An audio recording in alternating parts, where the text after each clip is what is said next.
Okay, I'm going to get started this morning by just welcoming everyone. Sawadee Krap. Welcome to all of you guys that are here. Welcome to everyone online who's joining us.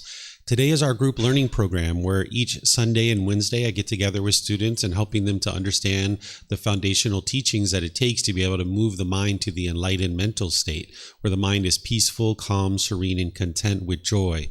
We use this book here. It's called Developing a Life Practice, The Path That Leads to Enlightenment. This is our text for this program where over 7 months I go chapter by chapter in each one of these chapters and helping students to learn and grow and develop and understand the teachings of the Buddha.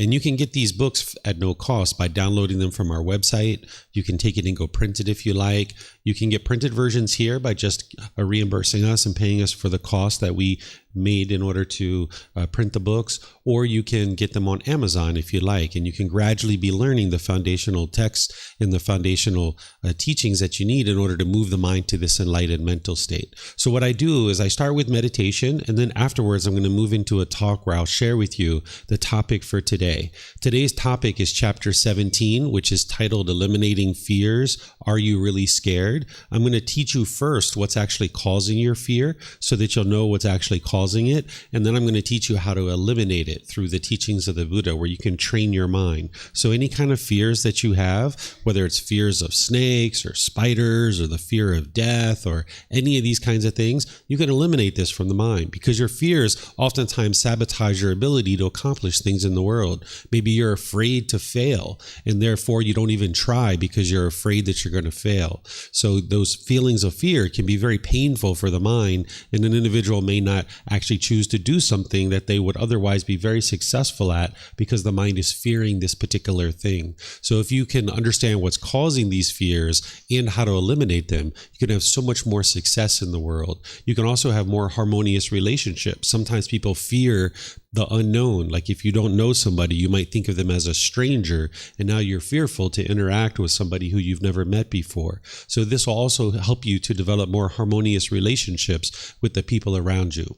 But as I mentioned, we're going to start with meditation, and then we'll move into that talk afterwards. The way that I start with meditation is I start with some chanting to ease the mind into meditation. So if you would like to join along in the chanting, there's a laminated sheet over there on the table that you can get access to there, and it has the chants on there. You're welcome to get one at any point. It has the Pali chants as well as the English translations, and you can chant along with us if you like. These chants, they're nothing mystical or magical. It's not a rite or ritual or a ceremony or worship. It's not any prayer or anything like this. It's just to help ease the mind into meditation and get more benefit out of the meditation itself. During the lifetime of the Buddha, they used chanting as a way to commit his teachings to memory, that they used to recite his teachings word for word every 2 weeks. And this would be the way that they would commit the teachings to memory, because everything he taught was oral. So these chants that we do today, I don't think the Buddha actually created them, because if you look at them, there's a lot of appreciation, gratitude, and respect for the Buddha.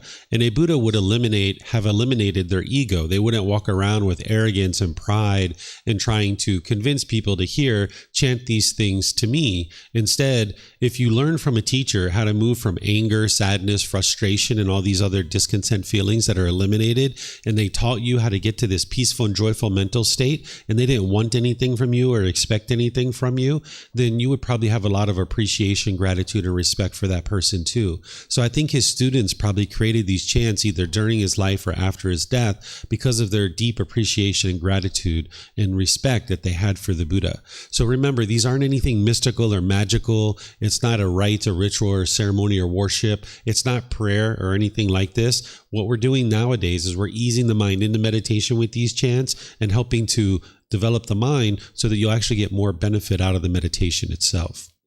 After the chanting, I'm then going to come in with some guidance. You'll hear me guiding you for a period of time during the meditation, but then there'll be a period of time where it's just quiet and we're just meditating. All of us here at the temple and anyone joining us online will just be meditating together. And I'm sure you're going to hear occasional sounds. There might be a car or some bird chirping or a dog barking or something like that, but these are all impermanent, and you can train your mind to be unaffected by them. You don't need to be annoyed or frustrated, because it's not possible for you to permanently be in a quiet environment. You're going to have sounds. Even if you're in a remote cave somewhere in the jungle, there's going to be occasional sounds in that cave. So you're going to need to be able to train your mind to not be affected by the impermanent nature of the world. So when you hear those sounds and things like that, you'll hear me teach you to just bring the mind back to the breath. Then after we're having that quiet time and we're meditating, we'll come out of the meditation with some more chanting. And then that's where I'll start the class and teach you about how to eliminate your fears. In terms of your body position, to help you be more comfortable, if you're on the floor, which I see all of you guys are, typically you have your legs lightly crossed. You're not interested in them being very tight because it'll impede the circulation. So if you just lightly cross your legs, this will be more helpful for you. If you would like to, you can put your legs off the mat. Some people like to do that because it gets the hips up in the air and it lessens the angle at the hips, the knees, and the ankles, and it allows the circulation to flow more readily. But this practice isn't about everyone doing it the same. So whether you're sitting on the floor, on a chair, on a sofa, on a bench, in a wheelchair, whatever it is, just make yourself comfortable with your lower body. The hands and the arms, the Buddha put his right hand over his left with his thumbs together, and he put this into his lap. If this is comfortable for you, you could do this. And if this isn't comfortable for you, there's other options, because again, it's not about everyone doing it exactly the same way. Some people like to put their palms on their thighs or their knees or their palms up. Some people rest their hands comfortably in their lap. So you find whatever is comfortable with your hands and arms. You'd like your upper body to be erect. By this being erect, it keeps the mind attentive and alert during the meditation, whereas if you were slouched, the mind would have a tendency to be dull or lethargic. But if you were real rigid, the mind could be overactive or uptight. So you'd like the upper body to be in the middle where it's erect, the sternum up and the shoulders back. Not only does it keep the mind attentive and alert, but it helps you to breathe in through the nose and out through the nose more easily. So again, I'm going to ease us into meditation with some chanting. You guys are welcome to join along, and then I'll be back in with some guidance for the meditation.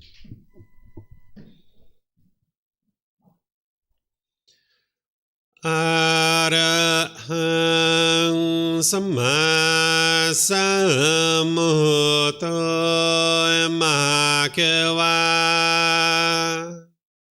Wat Tung Bhagavanang Apivateyami Savakato Bhagavata Dhammo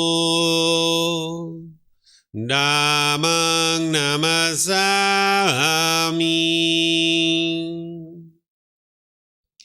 Supatipano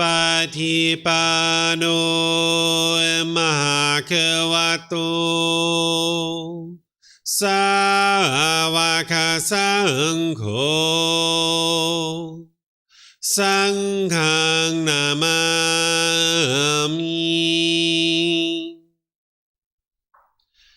Namo Tassa Bhagavato Arahato Samma Sambuddhassa Namo Tassa Bhagavato Arahato Samma Sambuddhassa Namo Tassa Bhagavato Arahato Samma Sambuddhassa Iti piso Bhagava Arahang Samma Sambuddho Vicacaranang Sammuno Sakato Rokavito Anutero Purisa Dhamma Sati Satatawa Manusarang Bhutto Bhagavati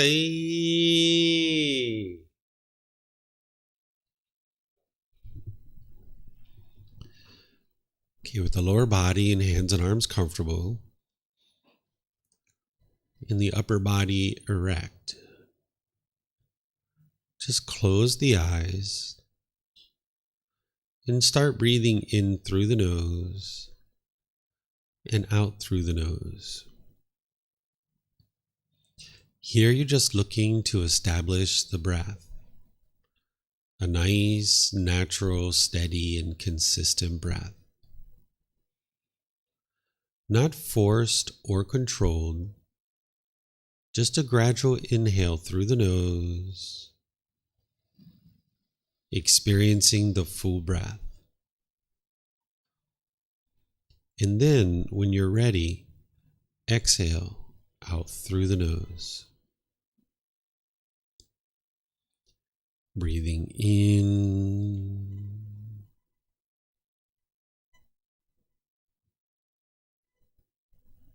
and out.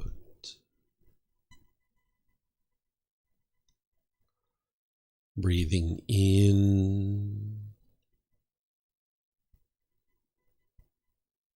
and out.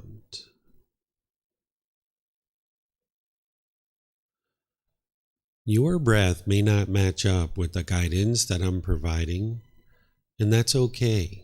This is your practice. I'm just here for guidance. You can use this voice as a reminder that whenever you get to the next inhale, breathing gradually through the nose, developing a nice, natural, steady, consistent breath. And then whenever you're ready, exhale out through the nose, experiencing the full breath. Breathing in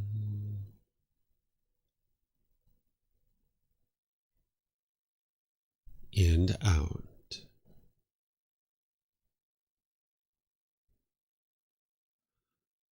Breathing in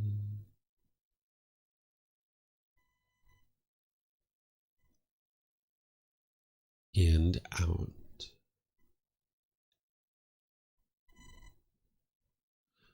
With the breath well established, start fixating the mind on the breath, either the sound of the breath coming into the nose or the sensation of air moving over the skin into the nose. The breath is the present moment. Fixate the mind on the breath, the present moment. Breathing in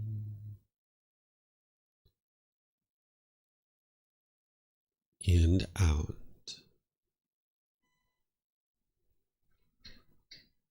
Breathing in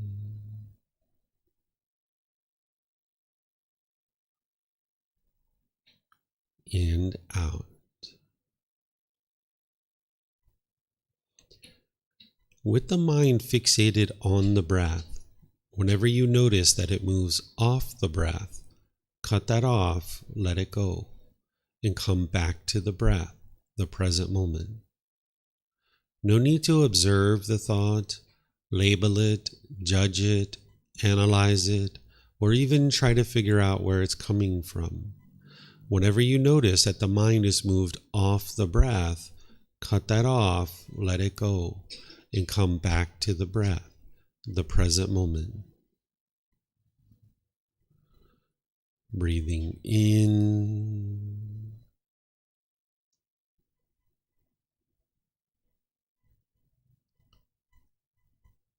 and out.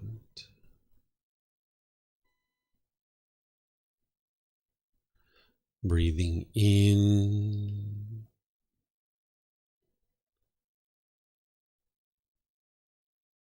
and out.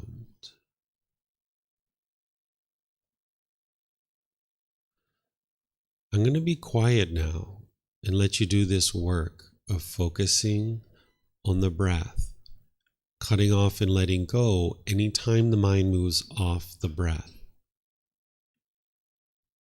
You have nowhere to go, There's nothing to do. No one needs you right now. This is your time to focus on the breath. Breathing in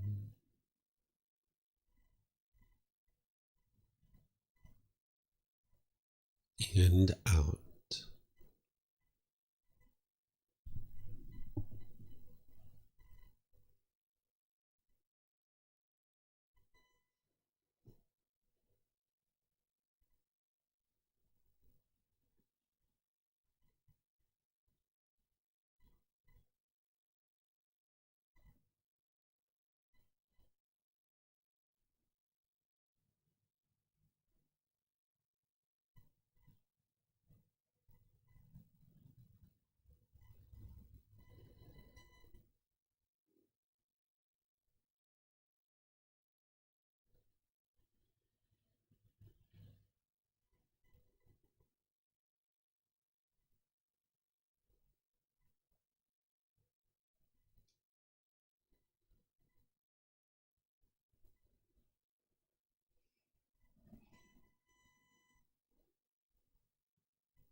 อะระหังสัมมาสัมพุทโธมหาเกวา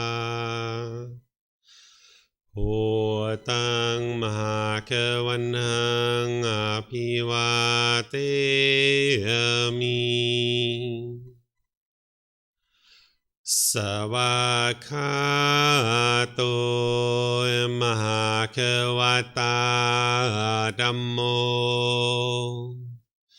ธัมมังนามัสสามิพุทธัสสะนะโมตัสสะภะคะวะโตอะระหะโตสัมมาสัมพุทธัสสะนะโมตัสสะภะคะวะโตอะระหะโตสัมมาสัมพุทธัสสะอิติปิโสมหะเขวาอะระหังสัมมาสัมพุทโธวิชาจารณังสัมมุโนสกขาโตโรกาวิตุอนุเตโรปุริสาธัมมาสติสัตตาตาวามนุสนังพุทโธภควาติ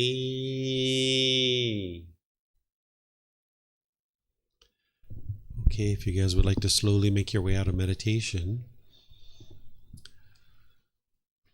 Once again, welcome to everyone here at the temple. Welcome to everyone online. Nice to see all of you guys this morning. Welcome to Wat Tung.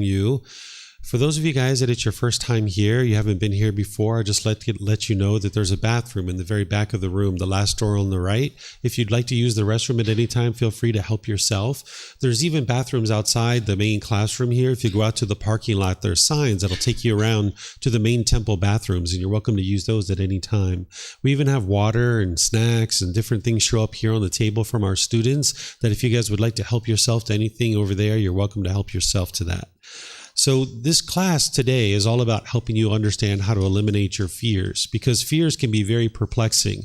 It can inhibit you from really succeeding in life. There's all kinds of fears that the mind might experience, and it's no fun to experience fear because the mind is experiencing these painful feelings. And it, as I mentioned, it can hinder you from forward progress in your life. You can have fear of snakes or spiders or heights, or fear of failure, fear of death, any number of fears that can be in the mind. And there's a way to actually eliminate these from the mind. When you understand what's actually causing them, and then you understand how to eliminate them, there's certain things that you can do to actually eliminate these from the mind, where you don't have to walk around with fear. While people oftentimes think it's normal to have fears, and a lot of people do walk around with fears, you can actually eliminate them. They aren't permanent in your mind, and your mind can be liberated from these strong feelings. But you're going to need to first understand what's causing it, so that then I can explain to you how to eliminate it. So there's a teaching that I've shared multiple times in this program, because we're about 4 months through this program. We have about another 2 months to go. That I've already shared the Four Noble Truths in this program, in other foundational programs, multiple times. But because I never know who's actually going to be in a particular talk that I'm sharing, I need to share first the three universal truths and the Four Noble Truths to be able to help you understand what's causing these fears. And then I'm going to teach you something very unique and very specific to go in and remove these fears. And I know that some of you guys here have studied with me before. You've studied the three universal truths or the Four Noble Truths. So this can be a good refresher for you. And some of you may have heard me share this many times, but it hasn't deeply penetrated into your mind where you're actually practicing the Four Noble Truths in day-to-day life. So it's important for you to really penetrate into them and make sure that you're not only understanding them, but you're practicing them.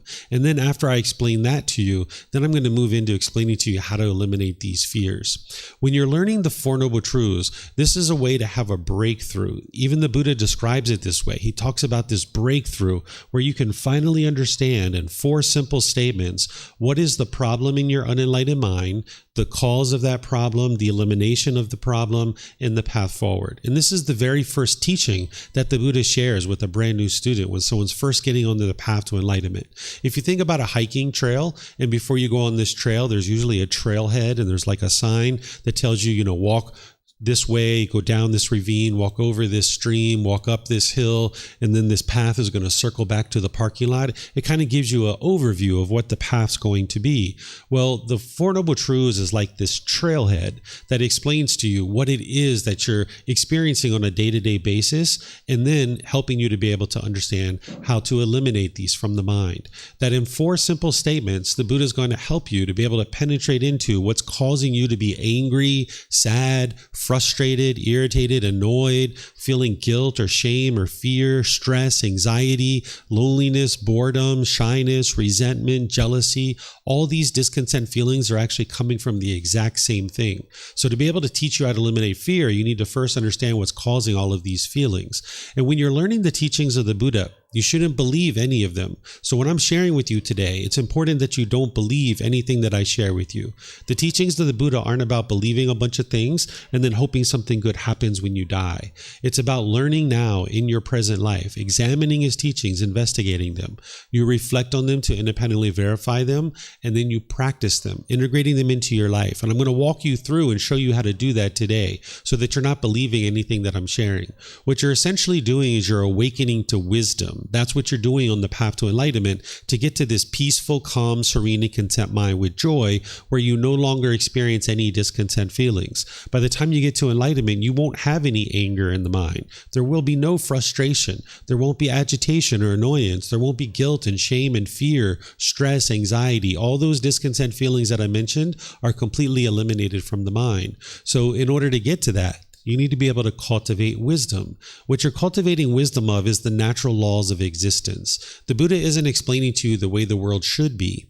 And then if everybody follows these rules and commandments, then the world will become a peaceful place. That's not what he actually did. He's explaining to you the way the world is. So when I share with you the three universal truths and the Four Noble Truths, he's explaining to you the way the world is. And it's up to you as a student to independently learn, to reflect, to independently verify and practice. What a teacher is doing is we're like a tour guide. We're pointing out to you the things that you need to learn, but it's each individual student that you're doing the work within your own life to be able to examine those teachings, to reflect on them, to independently verify them and practice them. And then where you need help, you ask questions. So as we go today, you're welcome to ask any and all questions that you like. We have microphones here at the temple if you guys would like to ask questions, because we have people joining us online, and if you talk without a microphone, they won't be able to hear you. So all you need to do is come over and get a microphone. You press the gray button on the front. You'll wait a couple of seconds and you'll see the lights will come on. You hold that up to your chin and we'll be able to hear you here at the temple, and they'll be able to hear you online as well.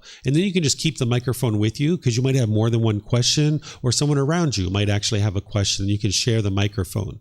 For those of you guys online, if you're in Facebook, YouTube, or Zoom, you can put your questions in the comment section. I'll be able to see that and answer your question. And then in Zoom, you have the added feature of electronically raising your hand, and then you can open up your mic and we'll be able to hear you here at the temple, and they'll be able to hear you through the live stream as well.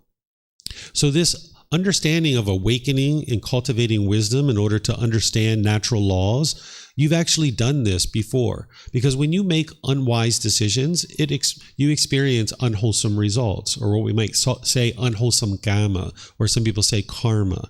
The word karma is the Sanskrit language, where the original teachings of the Buddha are in the Pali language. So people who study the original teachings of the Buddha will tend to use the word karma. And what this means is cause and effect, or action and result. This isn't anything mystical or magical. It's not punishments and rewards. It's not a black cloud that's followed following you around. There's no being that's overseeing this and deciding who gets punished and who gets rewarded. It's literally the results of your decisions. That when you make wise decisions, you'll experience wholesome results or wholesome karma. And when you make unwise decisions, you will experience unwholesome results or unwholesome karma. And with a lack of wisdom in the mind of these natural laws, you're going to tend to make unwise decisions, thinking you have all the best intentions in the world, but because the mind is unawakened to the wisdom of the natural laws of existence, you'll continue to make unwise decisions in some situations, and it's producing unwholesome results or unwholesome karma for you. So what you're doing is you're gradually learning and developing, understanding this natural law of karma so that you can awaken to this wisdom, making wiser decisions that produces wholesome results. So the same thing is what we did when we were unawake to the natural law of gravity. At one time, we didn't understand the natural law of gravity. So we struggled and had difficulties with this natural law. But slowly but surely, we made wise decisions because we awoke to this natural law. Initially, we were falling down, we were hitting our head, we were breaking our toys, we're having all kinds of difficulties. But slowly but surely, we awoke to this natural law, and now we make wise decisions because we're fully awake to this natural law, and we only experience wholesome results or wholesome karma. But when we lacked wisdom of this natural law, we had difficulties. But now we can climb ladders, we can ride bicycles, we can ride motorbikes, we can fly all over the world because we're fully awake to this natural law of gravity. So the same thing needs to happen with the natural laws that the Buddha taught as well. So I'm going to show you guys how to do that in our class today. So the first thing that I need to share with you guys is what's called the three universal truths. And then we'll talk about the four noble truths. These are like building blocks. And then eventually we're going to share with you how to eliminate your fears. So we call them truths because the Buddha knows that they're true. I know that they're true. Other people know that they're true, but you need to know they're true. So I'm going to walk you through this intellectual learning, this reflection to verify, and then I'm going to teach you how to practice it so that you can integrate these things into your life and start experiencing the results. That's where you really experience the results, when you're actually practicing the teachings. Just intellectually understanding them isn't actually going to lead to improvement in your life. That's the first part of being able to practice. But if you're not practicing, you're not going to actually be able to experience the results. And you're going to need to listen with eager ears. The Buddha talks about this, where you're eagerly interested to understand what the teachings are so that you can then integrate the teachings into your life by awakening to them through your independent reflection and practice of the teachings. So as we go, as I mentioned, feel free to ask questions. This first universal truth is called the universal truth of impermanence. What this is explaining to you is that things are constantly changing in the world, that there isn't this fixed state. Anything that you see, anything you hear, anything you smell, anything that you taste in terms of a flavor, anything that comes in contact with the physical body, like a physical object, or anything that goes through the mind, like thoughts and ideas, these are all impermanent. They arise, they change, and then they fade away. This is the constant change of the world around you. These are what's called conditioned objects. Conditioned objects arise, they change, and they fade away. And this is the intellectual learning of the universal truth of impermanence. But now you don't believe the teachings. You look to independently verify it. You should be able to now take this and independently verify it. And you can look around the world and see if what I'm sharing with you is true. Is everything around you constantly changing? Because if you can find something that's permanent, you're disproving this, and this isn't a universal truth. Enlightenment itself and the natural laws of existence are permanent because they are what's called unconditioned objects. They don't arise, they don't change, and they don't fade away. A conditioned object is anything you can see, hear, smell, taste, anything that comes in contact with the body, or any thoughts or ideas that go through the mind. These are all conditioned objects, and they arise, change, and fade away. So you can now independently verify this. And I suggest you use things that you're familiar with, like this human body. You're very familiar with this human body. Ask yourself, is this body permanent, meaning it never changes, or is this body impermanent, meaning it's constantly changing? So what would you say? Is this body permanent, or is it impermanent? It's impermanent, right? It's constantly changing. We've been changing ever since conception. The body's growing, the skin complexion's changing, our hair's growing, we cut it, our hair is gray, we lose our hair, we get a mole, a pimple, different things like this. It's constantly changing. Our fingernails grow, we cut them. This is the impermanent nature of the physical body. We're healthy, then we're sick. We're youthful, then we get older. This is the constant change. What about your relationships? Are your relationships permanent, meaning everybody in your life is the exact same people in your life your entire life? Or have people been coming and going in and out of your life, meaning your relationships are impermanent? Are your relationships permanent or impermanent? They're impermanent, right? What about your bank account? Is your bank account permanent or impermanent? It's impermanent. What's it doing? Is it going up and down, or is it going up, up, up, up? Or maybe down, down, down, down, right? This is your bank account. It's constantly changing. What about the weather? Is the weather permanent or impermanent? It's impermanent too. It's sunny, it's raining, depending on where you live, it might be snowing, sleeting, you have tornadoes, different things like this, hurricanes, typhoons. All these things are constantly changing. You can walk around the world and you can independently verify what I'm sharing with you. When you're walking down the street and you're on the sidewalk and you see a crack in the sidewalk, that's impermanence. When you're sitting here at the temple and you look at the wall and you see the holes and the marks on the wall, this is all impermanence. You can see the wood planks on the floor are different colors, different textures, different shapes, different sizes. This is all impermanence. There's a certain number of people that came when we first started class, and now there's a different number of people that are here. These things are constantly changing. There's constant change going on all around you, and you need to be able to see that. And this is a building block that you're going to need to know in order to understand the Four Noble Truths, that things in the world are constantly changing. Okay, so this is the first universal truth.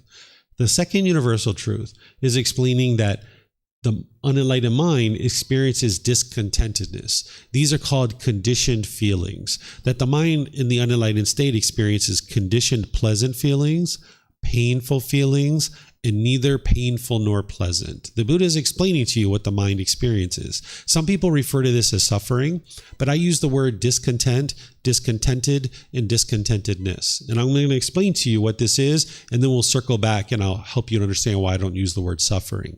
So in the original text in the Pali Canon, the word that is used by the Buddha is dukkha. This word dukkha explains the unenlightened mind experiences pleasant feelings like happiness, excitement, elation, thrill, exhilaration, euphoria. Then there's painful feelings like sadness, anger, frustration, irritation, annoyance, guilt, shame, fear, stress, anxiety. These are very painful for the mind to experience. Then there's neither painful nor pleasant. I put boredom and loneliness here, but some people say that's quite painful for them. So you could put that into the painful category if you'd like. But shyness is a good example here. That it's not painful, it's not pleasant, it's neither painful nor pleasant. It's maybe uncomfortable. Or if you were sitting on public transportation next to somebody that you didn't know, and maybe your body is touching their body, you might say, it's not painful, it's not pleasant, it's neither painful nor pleasant, perhaps, depending on your experience, right? So now there's these pleasant feelings, painful feelings, neither painful nor pleasant. And these are conditioned feelings. This is how the unenlightened mind functions, is based on some condition, the mind is now going to form a feeling. So if it's sunny outside, you might be happy. But because it's a conditioned feeling, and that feeling is impermanent, now when it rains outside, you get angry or sad or frustrated, right? Or if your bank account balance is at this level, maybe you're happy, right? Based on that condition. But that condition is impermanent. So now when that changes, your mind moves to the sadness or frustration or some other discontent feeling.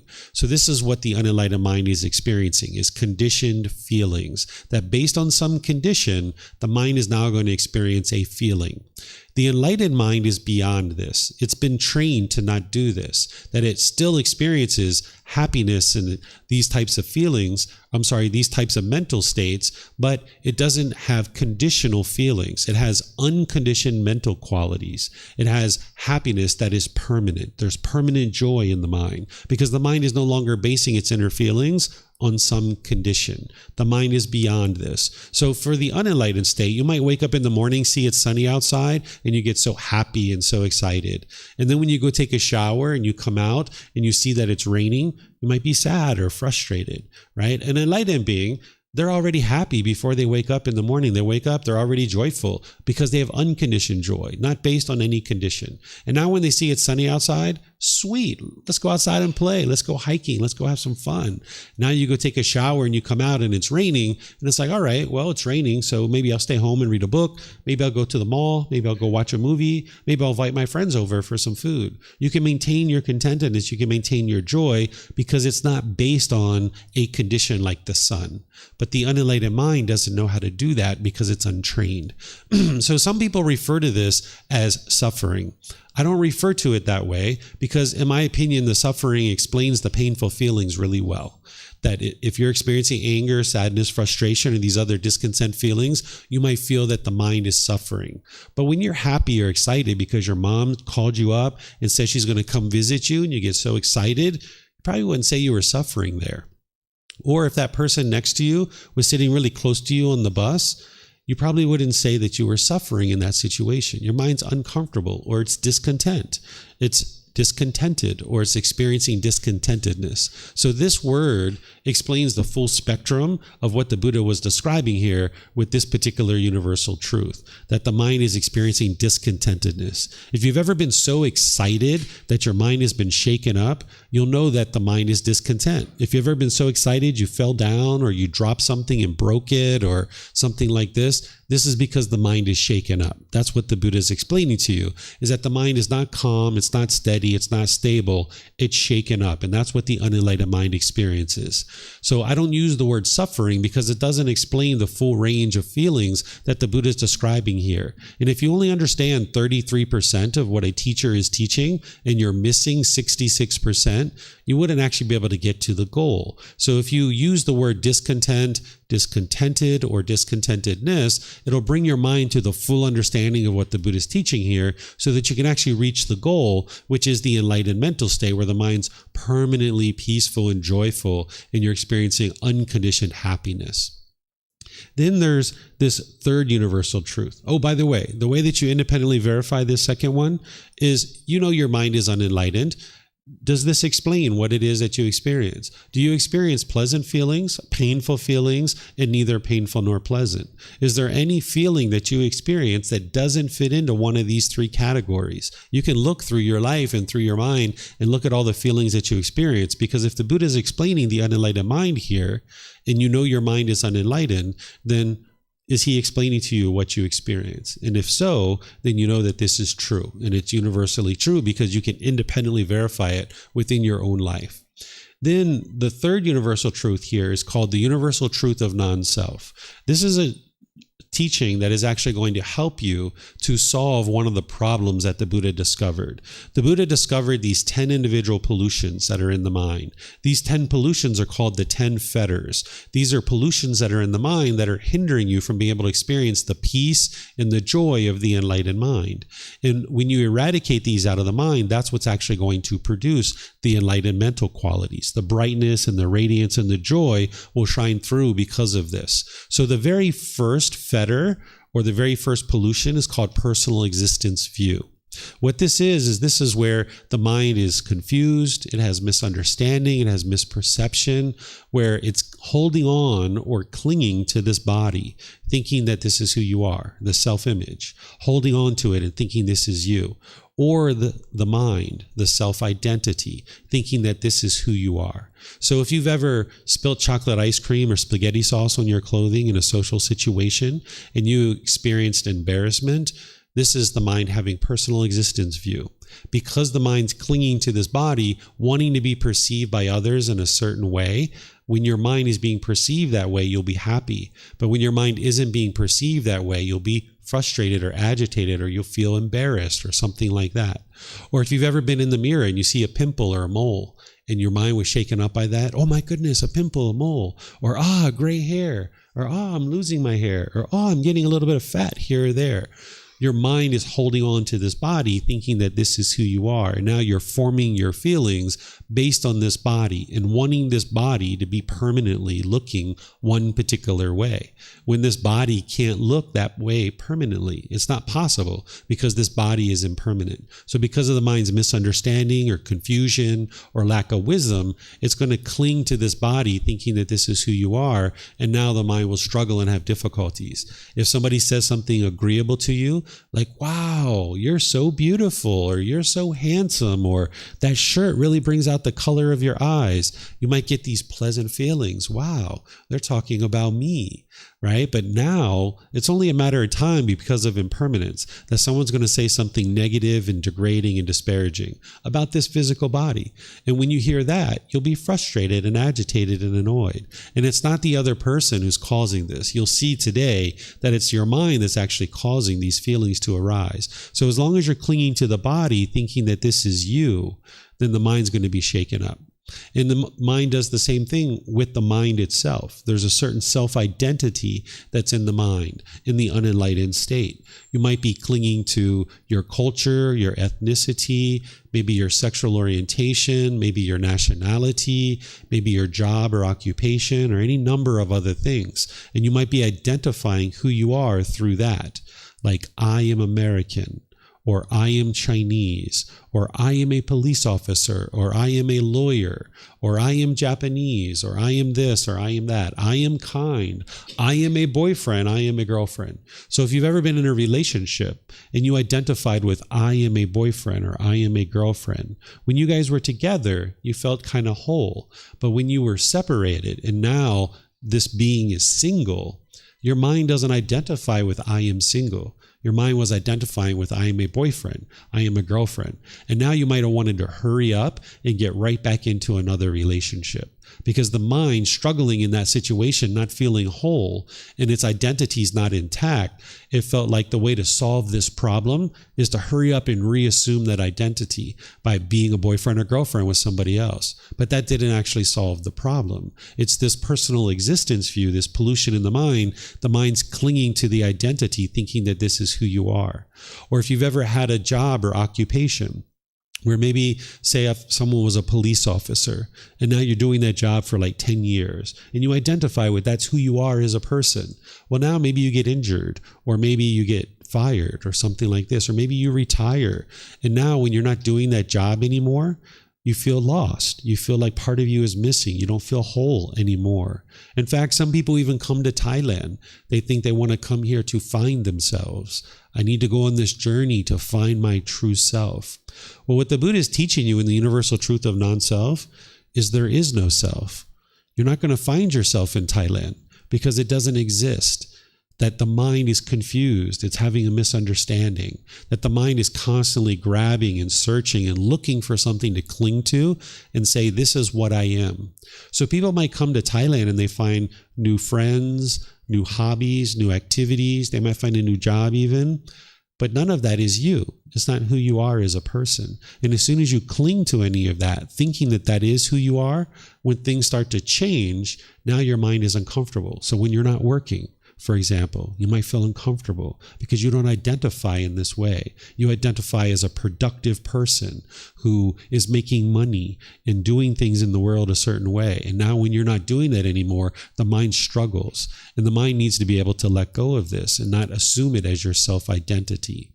So the Buddha is teaching you this universal truth of non-self to help you cultivate the wisdom and eradicate the confusion that this body or this mind is who you are.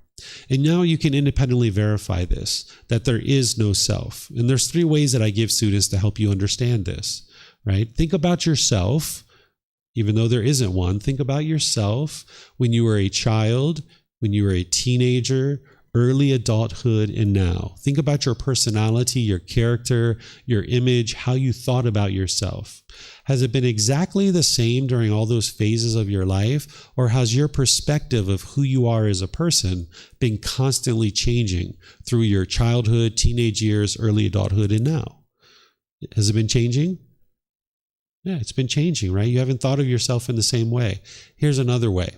If your arm was amputated and you only have one hand and one arm, are you less of a person? Are you less of a person if you only have one hand and one arm? Shaking your head no, right? So most people say, no, I'm not less of a person. This is where the mind gets confused, because intellectually, you know that this body isn't you. Because if I asked you that question, are you less of a person if you only have one hand and one arm? If I asked you that question and you said, yes, I am less of a person, that's because the mind understands that this body is you. But if you answer the question, no, I'm not less of a person, then what you understand on an intellectual level is that this body is not me. Because if this body is truly you, when I asked you that question, you would say, yes, I'm less of a person. But if you can see intellectually that this body is not you, because when your arm is amputated, you are not less of a person, then now you can see that this body isn't you. But this is where the confusion and the misunderstanding comes in. Because when somebody says something negative or degrading about this body, you get frustrated, you get agitated, or you get annoyed. Right? Because the mind's clinging to this body and it's confused, thinking that this body is who you are. So when you eradicate this personal existence view and you realize non-self, when you realize that this body isn't you, you can exist peacefully and joyfully in the world. Okay? And then a third way that you can independently verify this is I suggest to students to point to yourself. Ask yourself, where are you? Right? And some people will point and they will say, right here, I'm right here. Or they might point here to the head. And you need to look at what you're literally pointing to. When you point here, what you're pointing to is a shirt. And you should ask yourself, is that who you are? Are you this shirt that you're wearing? Does that define who you are? Right? So if I took off the shirt and I hung this up and I ask you, is that me? Is that who I am? Would you say yes or no? No, that's not who I am, right? That's not who you are, that shirt that you're wearing. So we could throw that away, right? That's not you. So then someone might say, well, where are you? And then you might point again, right? And now you're pointing to skin. So ask yourself, are you that skin? Is that who you are? The skin that you got? Is that you? Right? I would say, no, that's not you, right? So if we pull off the skin and we held it up and I pointed to it, is that me? Is that who I am, the skin? No, that's not me. So we throw that away. All right, well, where are you? So we might point again. Well, what do we've got? We've got ribs, bones, muscle tissue, fluids, organs. None of those bits and pieces are you. But the problem is that the mind's going to keep clinging to this and holding on to it, thinking that this is who you are. And remember, there's the self-identity that's in there too.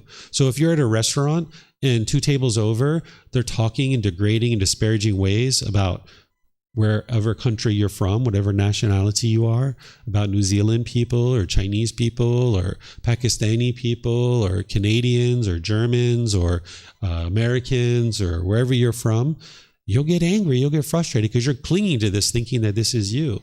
And now they're talking about me. They're saying people like this are no good, right? And now you'll get frustrated. But when you liberate your mind of this, when you realize non-self, you won't be frustrated and agitated because you can't control what other people say. You can't control what other people do. All you can do is control your own mind. So if you can eradicate this pollution of personal existence view, you can get free of those strong feelings when people are saying something agreeable or disagreeable about this body or this mind. So these are the 3 universal truths. These are building blocks to help you understand what I'm going to teach you next. Do you guys have any questions here, either at the temple or online? Remember, you guys can use the microphones here, or those of you guys online, you can put that into Facebook, YouTube, or Zoom, or in Zoom, you can raise your hand electronically and ask questions that you like. So is anybody that has questions? Have a question? Okay.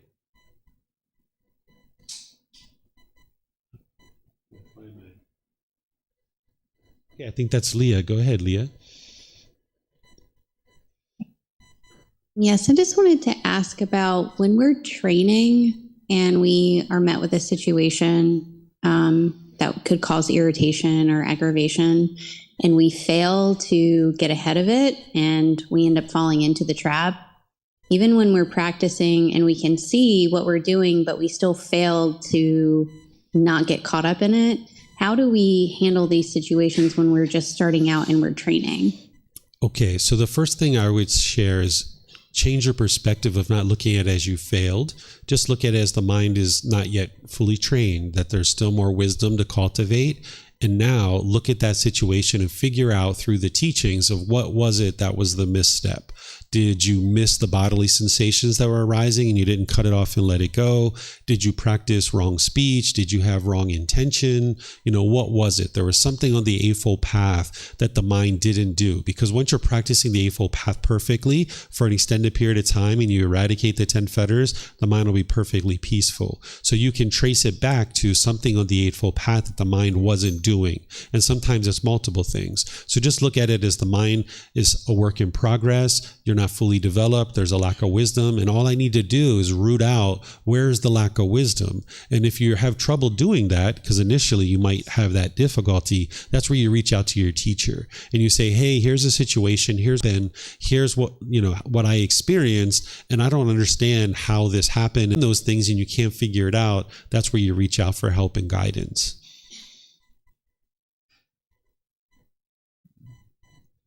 Okay. I don't see any other questions anywhere. So I'm going to move on to one last piece before I talk about the Four Noble Truths. This is another building block that you need to understand to be able to understand the Four Noble Truths. So you can have this breakthrough of understanding the problem, the cause, the elimination, and the path forward. There's something called craving, desire, attachment. This is wants and expectations. The mind's grasping and holding. It's looking outside of itself for satisfaction. The mind is longing, yearning. It's like an unquenchable thirst. It's like the mind's pulling in the direction of the objects of its affection. If you've ever been in the mall and you saw something that you really wanted really badly, like maybe a pair of shoes or some jewelry or maybe a mobile phone or a computer or a video game, you might felt your mind longing, yearning towards this thing, right? Oh, I know what I need. I just need that new pair of shoes. Oh, I just got to get those shoes. Or, oh, that new mobile phone. That's what it is. Oh, I want that. Or the new boyfriend or girlfriend. It's not the object itself. It's the way the mind's longing, yearning, and pulling towards this thing. That's what the craving, desire, attachment is. Do you guys know what I'm talking about here? That you've experienced this? The mind pulling towards something, wanting something, thinking the next new shiny object waiting around the corner is going to provide some lasting satisfaction. Okay, so you need to know what this is because it's not the object itself. It's the way the mind is longing, yearning for a particular object. Okay, so now we'll talk about the Four Noble Truths. This is where you can establish right view and understanding what's actually causing the difficulties in your mind. The first Noble Truth is explaining to you that discontentedness, remember those pleasant feelings, painful feelings, and neither painful nor pleasant are being caused by craving, desire, attachment. But this first Noble Truth is explaining to you that everyone that is unenlightened is going to experience discontentedness. So everyone in the unenlightened state is going to experience conditioned feelings that based on some condition, you will now be happy, or based on some condition, you will now be sad, or based on some condition, you will now be shy or having some other discontent feeling. This is how the mind's going up and down and up and down. The unenlightened mind is constantly experiencing discontentedness. And this is the problem of the mind. In the unenlightened state, it can't be stable. It can't be steady, that it's constantly being shaken up and going up and down and up and down. Okay, so the first Noble Truth is explaining the problem, that every unenlightened being will experience discontentedness, conditional feelings. The second Noble Truth is explaining the cause of this problem. This is where you understand that what's causing these discontent feelings is craving, desire, attachment, the longing, the yearning, the chasing after the objects of your affection, wanting things to be a certain way. And if the mind gets what it wants, it gets pleasant feelings. But if the mind doesn't get what it wants, it gets the painful feelings. This is how the mind is experiencing these feelings, is because of its longing, yearning, its chasing. That the mind can only be happy when it gets things your way. And when things don't go your way, you get the painful feelings, like the anger, sadness, frustration, and others. Now, you can look at your situation in your life, and you can see in a recent situation or any situation in your entire life where your mind is causing these discontent feelings. That's what's happening, is the mind is causing its own discontentedness. The mind is craving and desiring, wanting things to be permanent. You can look at a recent situation where you've been angry or sad or frustrated, and you can independently verify this for yourself. Like, look at a time when you've been together with a boyfriend or girlfriend.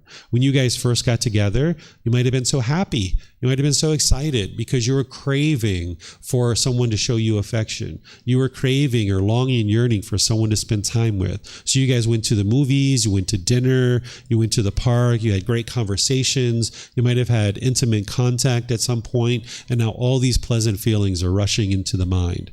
But then over time, your expectations grew, their expectations grew. You guys wanted things from each other. And in some situations, you got what you wanted and you felt happy. But in other situations, you didn't get what you wanted. And now the relationship broke up. You guys ended the relationship. And now you might have been sad. You might have been missing this person. You might have felt lonely or bored. It's not because of the love. Some people think it's love that causes these feelings. Love doesn't cause these feelings. Love is where you have a genuine interest in seeing all beings be well. That doesn't cause painful feelings. What's causing the painful feelings is the mind's craving. It's attached. It's desiring. It's craving this permanence, wanting this relationship to be permanent. The unenlightened mind doesn't have the wisdom of the universal truth of impermanence, understanding that this relationship has always been impermanent.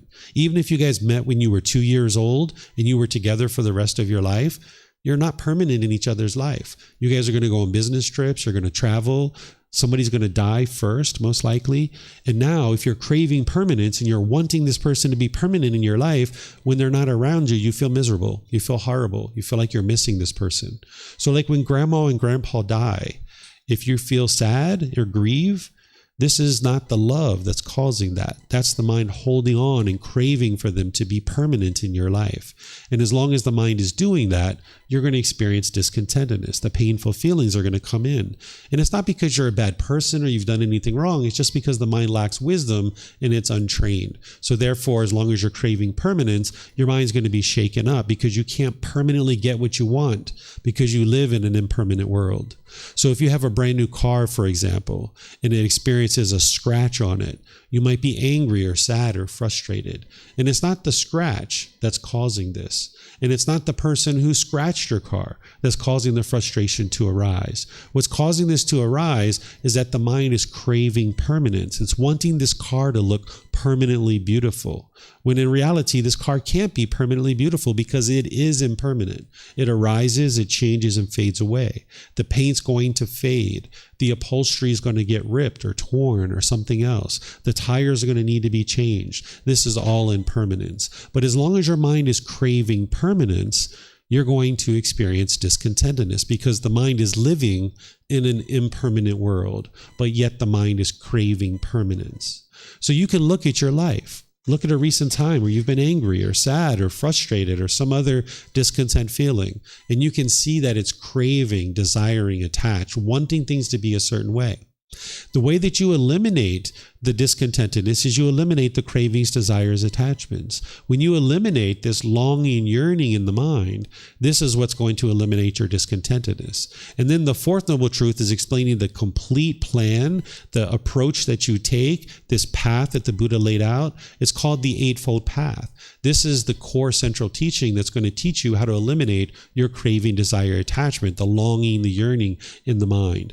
Breathing mindfulness meditation is one of those techniques that we just did this morning that trains your mind to let go. But there's other things that you need too. And it's the Eightfold Path that gives you the complete, perfect plan for this. So this is the Four Noble Truths, explaining to you that your mind is causing your own discontentedness. This is establishing right view.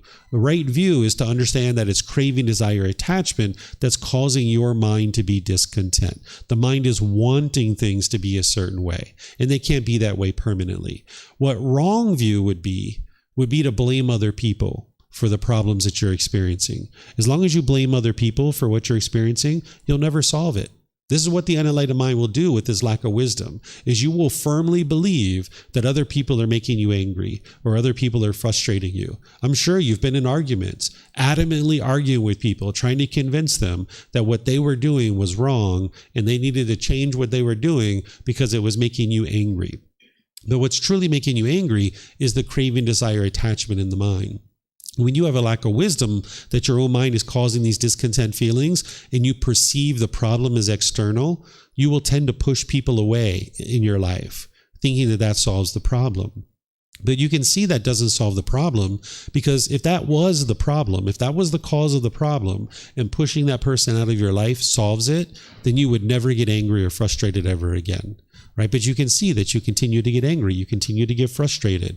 So that doesn't solve the problem, because that's not the cause of the problem. Or the second thing you might do is you might be bitter and harsh and hostile through your intention, speech, and actions. And now that is going to damage your relationships, because you're now being unskillful in the way that you're interacting with other people. And now the third thing that you might do with a lack of wisdom that your own mind is causing these feelings is you might put your expectations on people and try to control them and get them to do things your way. This is what the unenlightened mind does. Right? It pushes people away. It becomes bitter, harsh, and hostile, become unskillful, or you put your expectations on people. And because of this, you can't live harmoniously with all people. That it's only a matter of time before you get frustrated with the people around you and you push them away. You damage your relationships through unskillful conduct, or you put your expectations on people and they feel pressured and then they choose to leave out of your life. So you can transform all of this. You can change all of this by training your mind. And the first step to that is establishing right view. You need to understand what's actually causing these feelings. It's within your own mind. It's not something external. And you can independently verify it to see the truth for yourself. And now you apply the tools and the techniques of the Eightfold Path to be able to train the mind to get rid of craving, desire, attachment. So that's a core central teaching that I teach in various programs to help you understand how to train your mind through the Eightfold Path. But what today is all about is helping you to specifically understand how to eliminate fears. So now that you guys understand this, I'm going to help you to understand how to eliminate fears. But is there anybody that has questions here on the Four Noble Truths, needing help to understand any of what I've shared so far, either here at the temple or online? Do you guys have questions? Sometimes people say, I can't understand how my mind's causing my own discontent feelings. So if you need help, I will help you. Okay, so let me check here online if we have any questions. Leah, I see your hand up. Is that from before, or is that a new question? I think that was from before. Oh, okay, no worries. All right. So I'm not seeing any new questions anywhere. So what I'm going to do now is I'm going to teach you how to eliminate your fears, because this is the Eightfold Path. This is what you're going to need to learn in order to eliminate your fears, eliminate all your discontentedness. And what I do in all the foundational programs is I walk you through this, helping you understand each individual step. And as I mentioned, the first step is right view, to understand Four Noble Truths, to understand that it's your own mind that is causing these discontent feelings. If you thought everyone else was causing your anger, what? What's that? 1 second.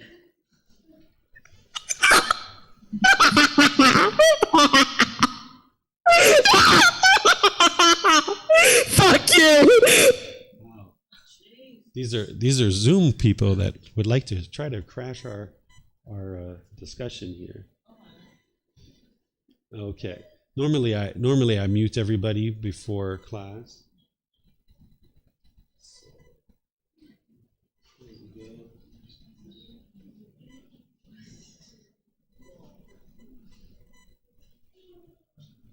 Okay, so let me just turn on the screen sharing for you guys online. Okay, there we go.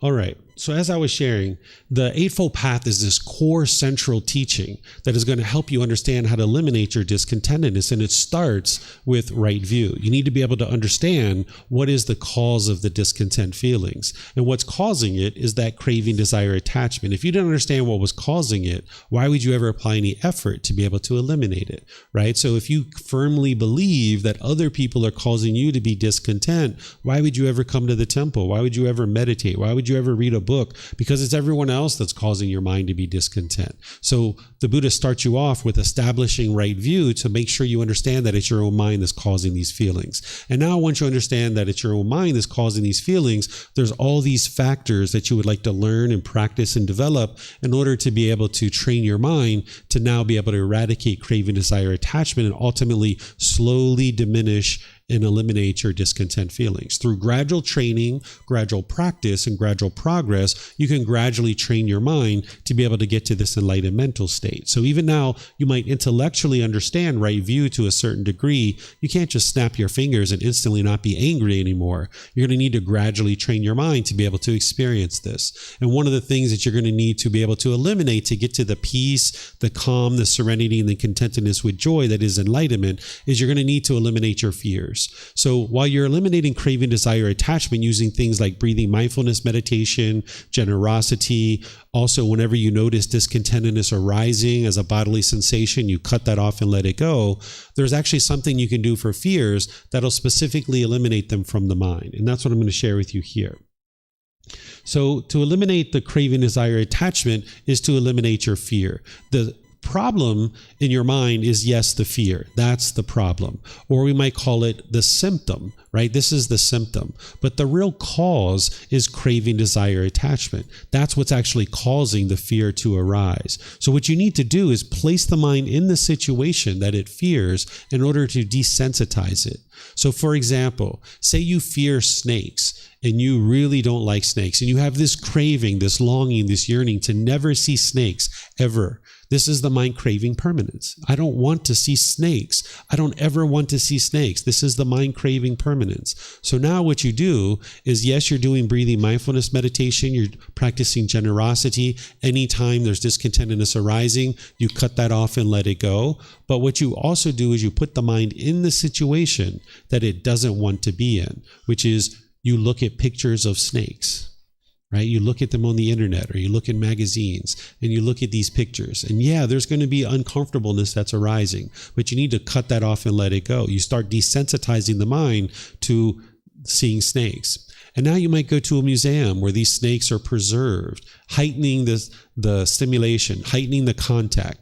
And they're not alive, but now you're seeing snakes in their skin and other things like this. And now again, you might notice uncomfortableness arising and you cut that off and cut that off and cut that off. And you train your mind to be peaceful and joyful in that situation, even though you're seeing snakes. And now you might go to a zoo or to a pet store or something like this and look at snakes crawling around, right? And slowly but surely, you're training the mind, hey, you're not going to get what you want, because what the mind wants to do in the unenlightened state with this lack of wisdom is it thinks it can push these snakes away. And I'm never going to see a snake and I'm going to push this away. And that's what the mind thinks is going to solve the problem. But the mind is still holding on to its craving. You haven't actually eliminated the cause of the problem. So what you need to do is not push this thing away, because that's not going to solve the problem, because you live in a world with all these different beings and you're going to see these things. So you need to put the mind in the situation that it doesn't want to be in. Introduce this impermanence into the mind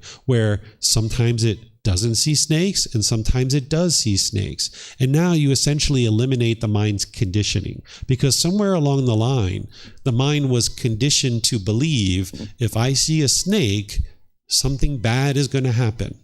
Right? And now the mind is associating that with this snake. And now when you see a snake, that's disagreeable to you. And now the mind's shaken up by that and the fear arises. But what you're doing is you're looking at the snakes in the pictures and at the museum and at the zoo or the pet store, and you're training your mind, hey, nothing harmful is going to happen here. You need to remind yourself of the natural law of karma, that if you're not causing harm, then no harm is going to come to you. So when you're looking at the snake, you're not causing any harm, you're just looking at it. It's not going to come and just attack you just because you're looking at it, right? And the mind needs to replace its conditioning. I'll give you another example. Say you're afraid of heights and you don't want to be up in high places, and the mind is associating this with something that it should fear. Well, what you need to do is slowly desensitize your mind to this. Of course, you have the Eightfold Path where you're practicing breathing mindfulness, meditation, and generosity and all the other teachings where you're cutting off and letting go anytime fear arises. But now you need to put the mind in the situation that it fears. So maybe you go to a mall and maybe you go up to the first or second level and now you look over the side. And you feel the mind shaking up a little bit, right? And you're like, oh, okay. And maybe you do this a few times. And so you gain your comfort. And you're like, oh, no big deal. Second floor, no big deal. Now you go up a little bit higher, third, fourth, or fifth floor, right? And now you look over the edge. And you stand there and you just breathe and like, hey, nothing harmful is happening. This is completely okay, completely comfortable, right? Or maybe you go on a ladder or something like this. You're going to need to gradually increase the stimulation until the mind gets to a point where it's like, yeah, no big deal.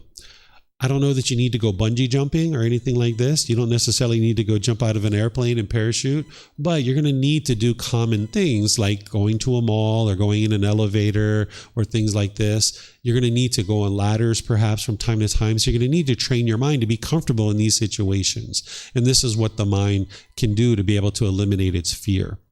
There's a whole multitude of fears. And what I'm going to do is open up to you guys and see what fears you have in a moment. And then if you would like to ask me about how you can put your mind in these situations, in most situations, you can put your mind in that situation where you're not going to get harmed and you can actually train your mind to let go of this fear. One of the fears you might have is the fear of death. If you fear death, you can put your mind in this situation, but you're of course not going to be dying as part of it. What you do is you do what's called contemplation of death or reflection on death. You sit with your eyes closed, maybe somewhere in a quiet place, and you envision in your mind that you've died.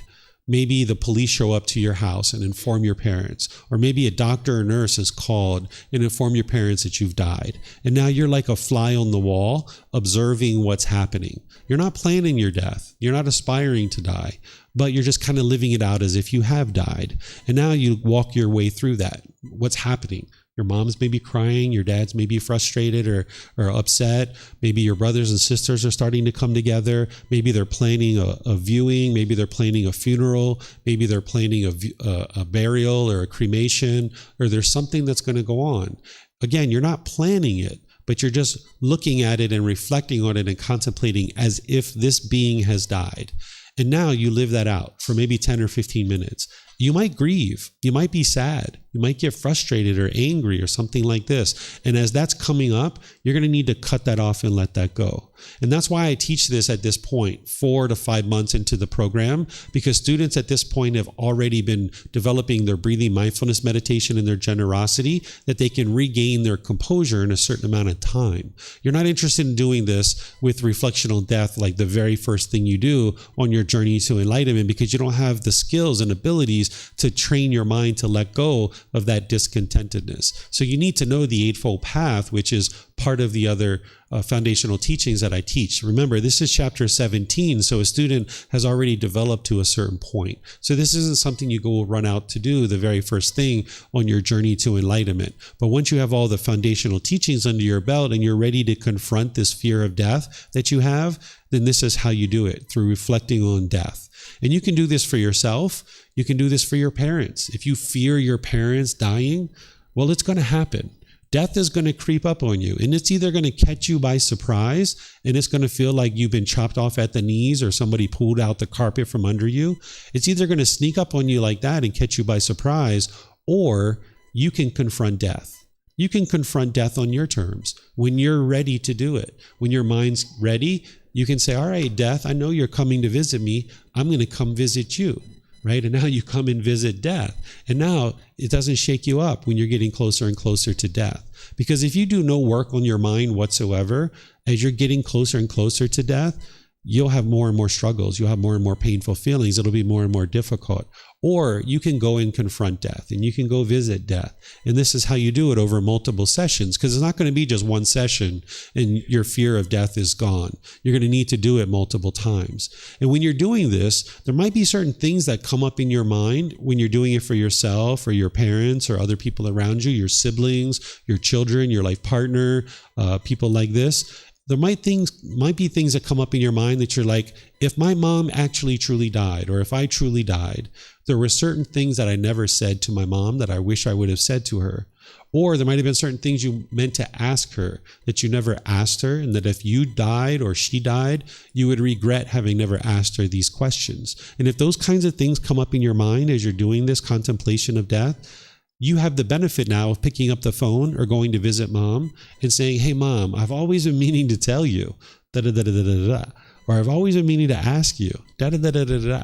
But if death sneaks up on you and catches you by surprise, you're not going to have that luxury. You're not going to have that ability. So that's one of the beauties of doing this, is not only are you eliminating your craving, desire, attachment, eliminating your fear, but you're getting the opportunity to observe, is there any other things in your mind that your mind might be craving or desiring or holding on to? And now you can have a wonderful conversation.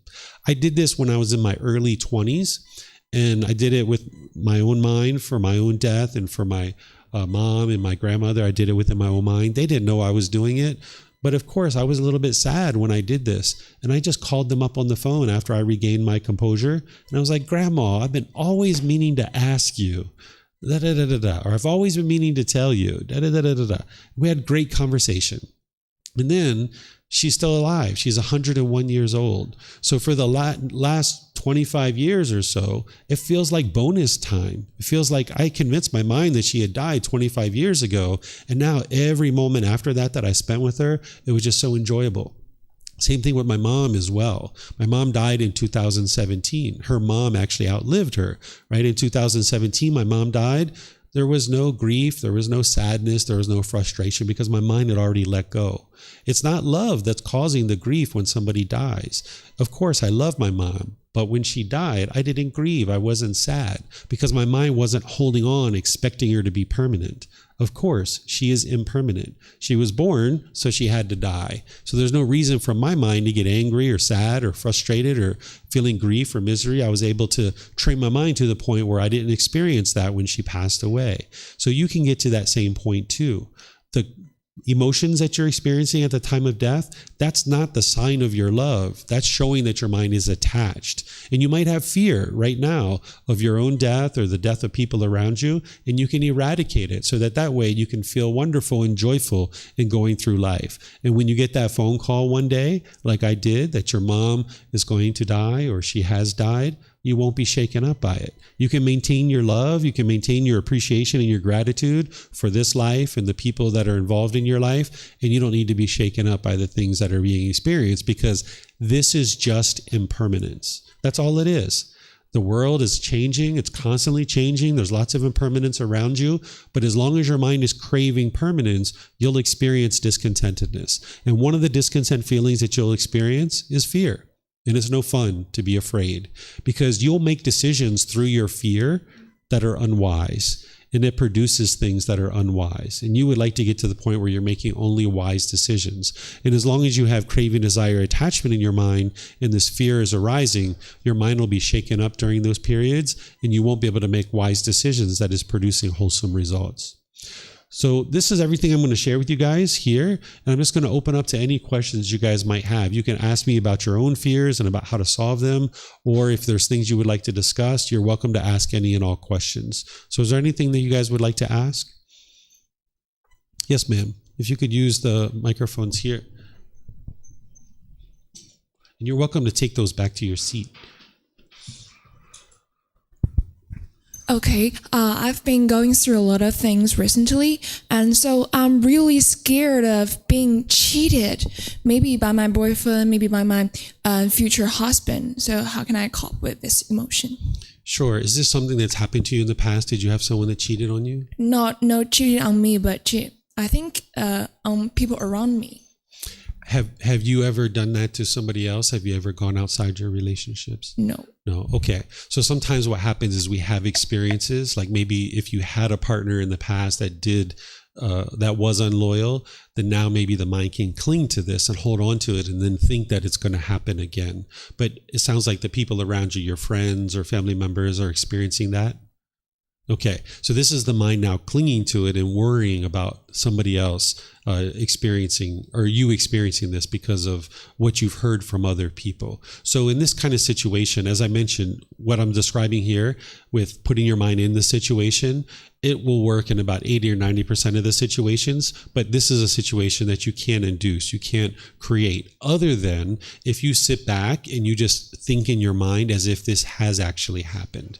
But you're going to need the breathing mindfulness meditation and generosity on board, because you're going to become discontent during that situation. So you would like to confront this situation and realize that there's life after this, right? So just like I taught the contemplation of death and the contemplation or reflection of death, where you envision that this being has died and now you work through those emotions and you cut that off, you can do the same thing with this kind of thing if you like, where you sit and you envision that your boyfriend or your husband has cheated on you and gone outside the relationship. You're not planning what you would do because each situation is going to be different. You got to look at it and figure out what you would like to do in that situation. And you can't decide today what you're going to do in that situation.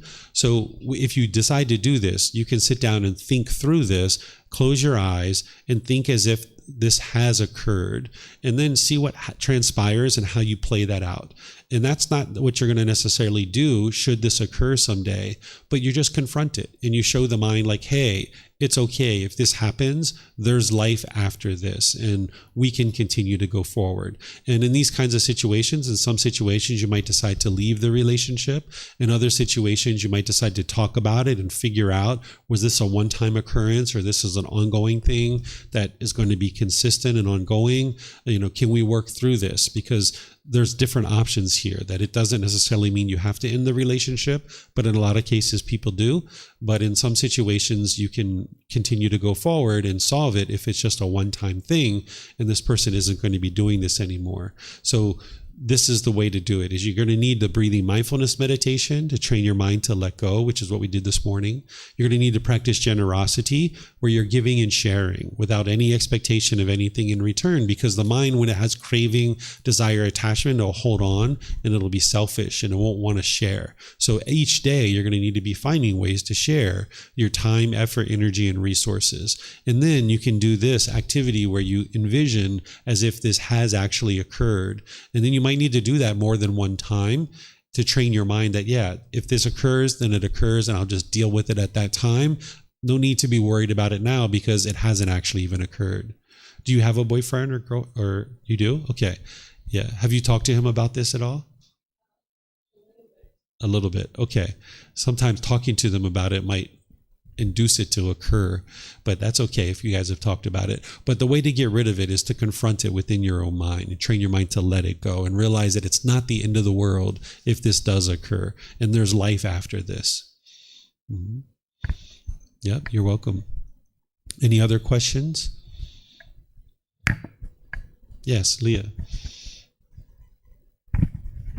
So right now this fear is kind of muted. Not felt anymore. But in the past, the mind was afraid of a global conflict, something like a world war. And it seems like that fear was activated during COVID. Yeah, because this is something on the world stage, you can see that there has been war. So these things are going to happen. So your mind will be in that situation. So this is ideal. Obviously a war is not ideal, but the fact that we're in a war at this time, or there's wars going on, I should say, it allows your mind to experience that. Because in this situation, the mind's craving the world to be a certain way. I'm craving the world to be peaceful. And this is where you can see there's no such thing as a wholesome craving, a desire, a longing, a yearning, because the world can't permanently be the way that each individual person wants it to be. And you can't have control over what the world does or doesn't do. All you can do is control your own mind. So when you get rid of this craving of wanting the world to be a certain way, you can come into the middle where there's concern for the world, but you realize that what goes on in the world is based on multiple people's decisions. So if we craved for the world to be a certain way, it's not going to be that way permanently, and there's going to be discontentedness. But if you are indifferent and you could care less about what goes on in the world, that would be the other side of this. And the mind's not going to be peaceful and joyful there either. So the middle way is this concern for the world, where you have concern. Because if you have worry about the world, this is because the mind sees all the problems in the world. But you can maintain concern and actually maintain your contentedness. Because when you have concern for the world, not only do you see the problems, but you see the solutions as well. And the solution is that each individual person needs to train their mind. As long as people's minds have pollution in their mind, they're going to make unwise decisions that produce things like war. There's nothing beneficial that ever comes from war.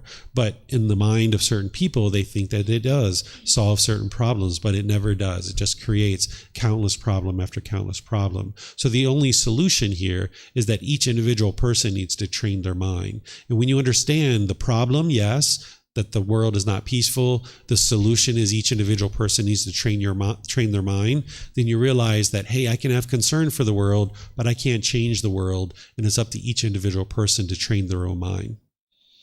Okay, thank you. Yeah, you're welcome. Yes, ma'am.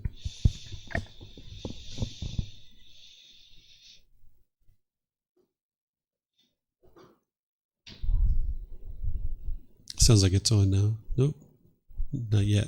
There you go. So I don't have fear of snake, but if I have a fear of snake and I want to reduce that fear, but what if the snake bite me? Mm-hmm. Well, if you're doing things in the way that I'm describing, the snake's not going to bite you. The snake is just as afraid of you, probably more than you are of it if you were afraid of a snake. So in this situation, what you're doing is you're looking at pictures first, building up your comfort, then you're looking at preserved snakes, and then you're going into an environment like a pet store or a zoo, and they're not going to bite you because they're behind glass. I don't suggest that you handle snakes. This isn't wise because they're an animal and they should be out there being an animal. Oftentimes people have pets and they caress snakes and they have them around them, but they also run into all kinds of difficulties because of this. So what I would suggest you do is keep a distance and just observe the snake, just like you would observe any other being in the world. Mm-hmm. I'm curious about if I try to reduce my fear, but there are many things happen that can harm my fear, my bravery. So how can I deal with it? The only way that snake's going to bite you is if you make unwise decisions. So if you came close to the snake, if you're handling the snake, if you step on the snake, if you're aggressive with the snake, this snake is now going to bite you because it's being harmed. So if you make wise decisions to keep your distance, now the snake's not going to bite you. So the way that you protect yourself is through your wisdom and through your wise decisions. Sometimes people think that what's being experienced in the world is just random events or it's good luck or bad luck. But you're not experiencing good luck or bad luck. You're not experiencing random events. You're not experiencing destiny or fate. What you're experiencing is the results of your decisions. So if you make wise decisions, then you'll experience wholesome results. So if you know that a snake is dangerous, and if it bit you, you could get an infection, you could get diseases, you could get envenomated and get poisoned. And it's not wise to be around snakes. So therefore, if somebody had a phobia of snakes or a fear of snakes, you would like to keep your distance as you're doing what it is that I'm describing. And that wise decision is what's going to ensure that you only experience wholesome results. It's not destiny or fate or any kind of random event. It's all about your decision making. Mm-hmm. Mm-hmm. Sounds like your mic's not on yet. If you could turn it on. It just takes a second for the mic to engage. Hear me right now? Yeah, there you go. Okay. It's my first time to attend this kind of activity. I think I just listened to a psychology course. Actually, I'm undergoing a kind of fears, like fear of days, but actually it's not very high. A fear of what? Days. Yeah. Just these days, I have a headache, and right now I feel like numbness about my head and my shoulder and my neck after the massage in Chiang Mai. But before I do the massage yesterday, and then before like 5 days before, I got a headache because I got headache. So I try to do a massage to ease myself. But then I found that I feel the numbness about my head and my neck and shoulder. So I also consult in a hospital with a doctor, and the doctor say that actually I just have a headache, but I'm still fear about maybe I got a more serious disease, maybe. So I cannot overcome that, so I cannot sleep well these days. So how can I train my mind, if possible? Yeah, there's multiple things to talk about here. Is first, yes, that's what the Buddha's teachings are, is it's helping you understand human psychology. It's helping you understand the natural laws of existence, which involves understanding this being, who you are. So the Buddha, in my opinion, was the foremost expert in the human mind. He understood it better than anybody that I've ever seen, and he boils it down to common language that the average person can understand. And this is why you can now train your mind and evolve to this better and better species where your mind is functioning, where you don't have to have anger and sadness and frustration. So that's exactly what the teachings of the Buddha are. They're not a bunch of rules or commandments. They're not beliefs. It's human psychology and understanding these natural laws. So in terms of your headaches, what you would like to do before we talk about the elimination of the fear is first you would like to look at what are the decisions you're making that are leading to this, because there's decisions that you're making. You would like to look at your water intake, look at your food intake, of course, look at your sleep if you're sleeping well, because there can be oftentimes a lack of water, there can be a lack of good quality food or certain chemicals that are in the food that are producing these things, and there can be lack of sleep that is producing the headaches. Those are things you would like to look at. Then you would like to look at the feelings and emotions that are going through the mind, because anything that's being experienced in the body is coming from the mind. That the mind is the boss and the body is the employee. So if there's stress or anxiety in the mind, the body can experience headaches or tension in the necks and things like this. So while massage can help eliminate can help to reduce the pain in the physical body, it can actually get to the root cause, which is in the mind.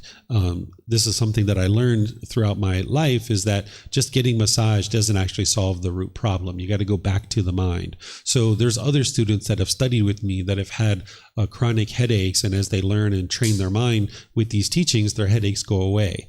And you can eliminate these through training of your mind, because the mind is the boss and the body is the employee. Okay, so this is on those two things.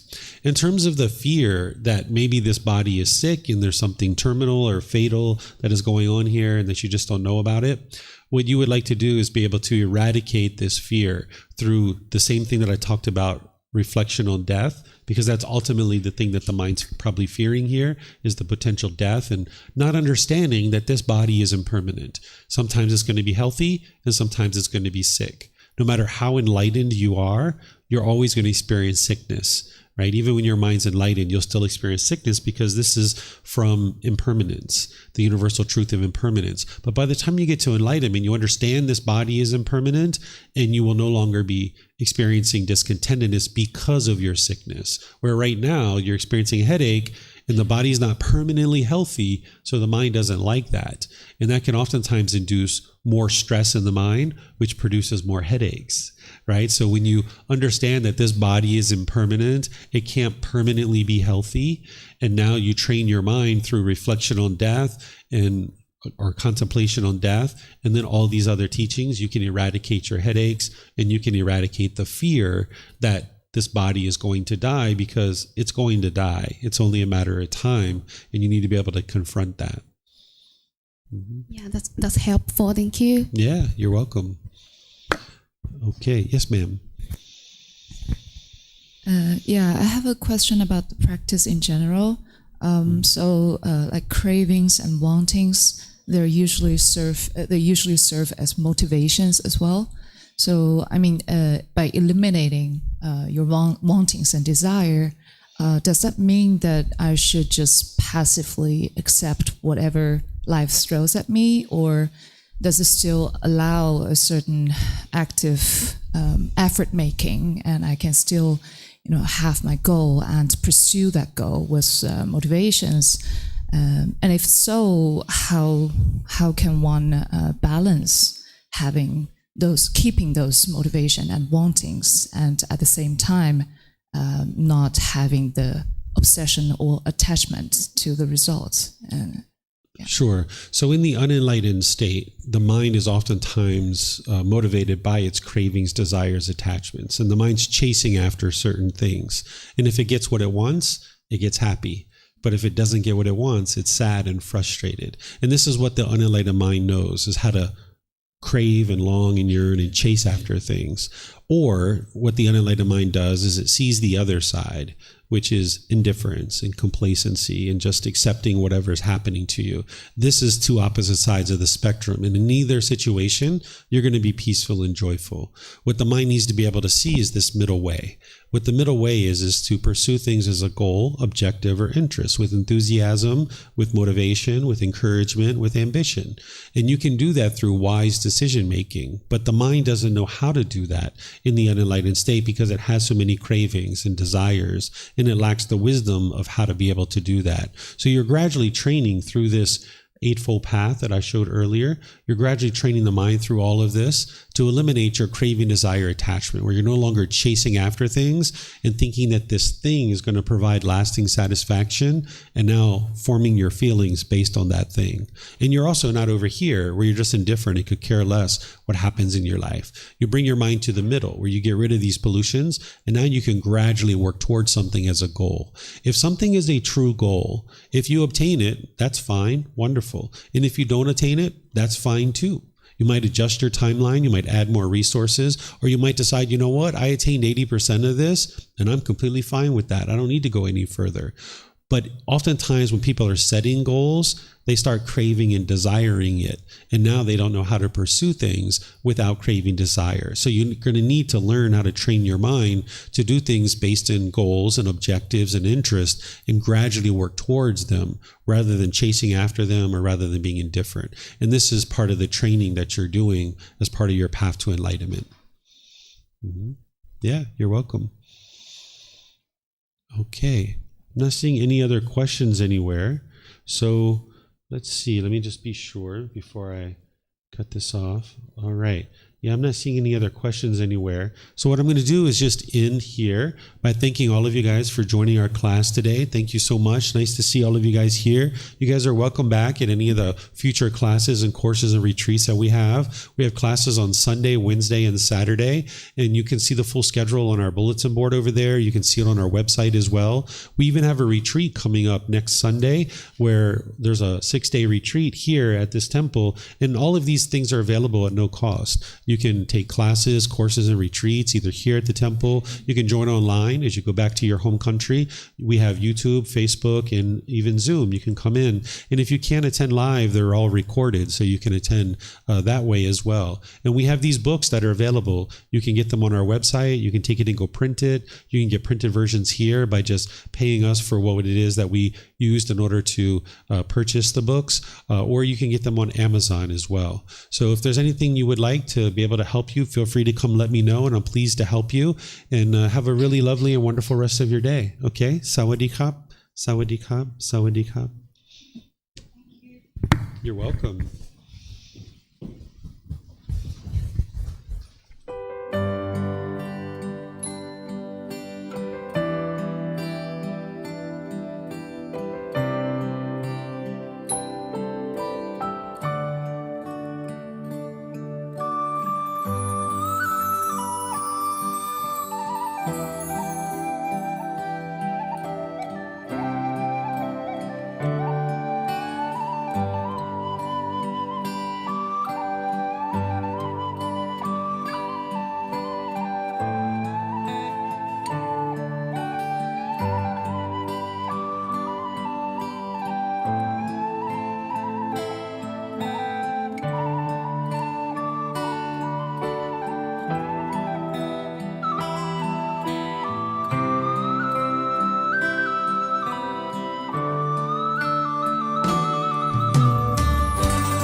Thank you again for watching. Enjoy your meditation. Look forward to seeing you online and answering any questions that you might have. Thank you so much.